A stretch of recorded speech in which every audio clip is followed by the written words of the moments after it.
Igbo ekele m ụnụ ọlọlọ Nneka Chimezie na-ekwe na-ewetara ụnụ ọnọdụ Igbo ebe anyị na ugbu a bụ na High Court Abuja. Oge m bịa n'ụtụtụ agwa m na anyị abịago ka anyị mara ka ọ ga-esi ada, and anyị apụtago n'ime High Court ebe Maazị Nnamdi Kanu were iwe ba mba wee pụọ. Gịnị ka o ji na-ewe iwe? Ọ sị na ya chọrọ imove his final address. Justice Omotosho ekweghị ka o move that final address after emechara ihe niile, ha ekweghị ka o move that final address. So ya wee were iwe ba mba na nnukwu olu. Gịnị ka ọ na-aba mba? Ọ sị na his fundamental human rights ekwe ya. Now enwere ihe m chọrọ ka Igbo anyị mata because ọnọdụ ka the Igbo nation and the Yoruba nation ọ na-atụ. I was surprised mgbe a gụsị ndị lawyer niile na-represent the federal government, ha ncha bụ ndị Yoruba.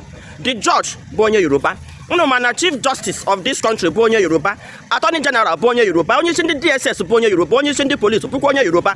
So anyị wee na-eche ihe a continuation of Awolowo's agenda. Unu mana na during the war na Awolowo used war as a form of warfare. He said all is fair in war. You know, so they use hunger as a weapon of war, where we lost almost 3 million children. You will also remember now after the war, when Igbos were ravaged, that Awolowo made a policy to give every Igbo man, no matter going in na bank, 2 naira.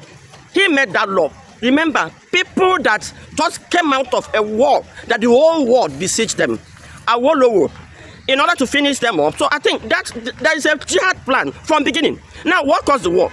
Some soldiers feeling Awolowo on anger for treason. Then Hame coup to bring him out.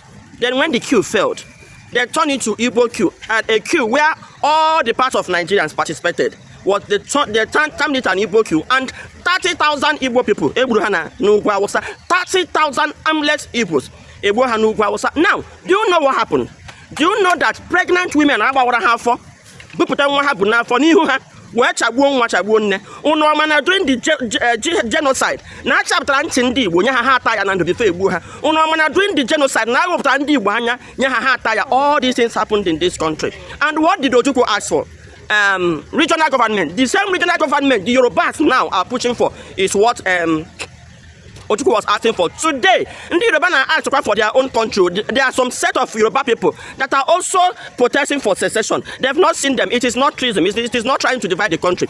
But Nnamdi Kanu came out to complain about the injustice against our people since after the war. Do you know that there's a massacre in Asaba? 800 armless people were massacred. These are war crimes.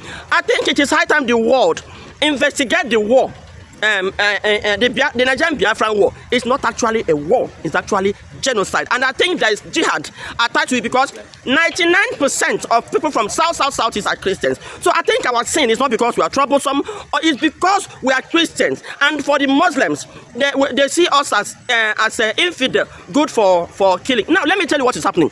There is a set of Yorubas, I call them gangsters, that are also Muslim, led by this President Tinubu.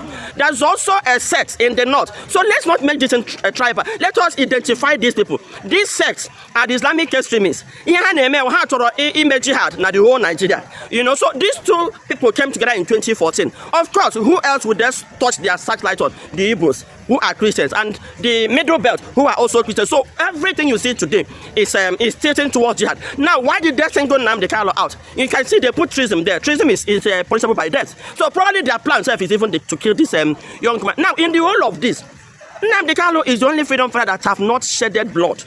Asidi Kubo, of course, he was contracted to kill. He boasted. He came out and boasted and said we cannot do nothing. And then Sunday, we know during his own time he killed some military men. And then we've seen these terrorists come out in the north.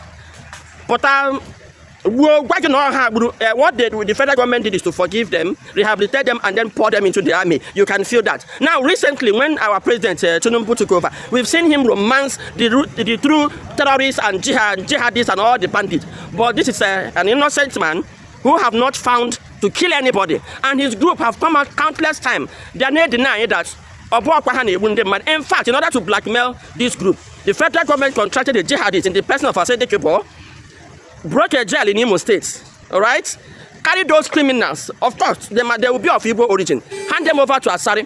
After turning them, they established what they call a Bubago, send these people, they went to the east. Now, they created another group they called Umuoma. That ones, he said they are IPOP, and this is how they massacred our youth. They sacked some villages in the southeast. And today, the federal government of Nigeria will not rest until they either jail Nnamdi Kanu or they kill him, because he is the only man that Igbos have rallied around outside our politicians. These are normal. 95% of Igbos support Nnamdi Kanu. Take it or you leave it. So it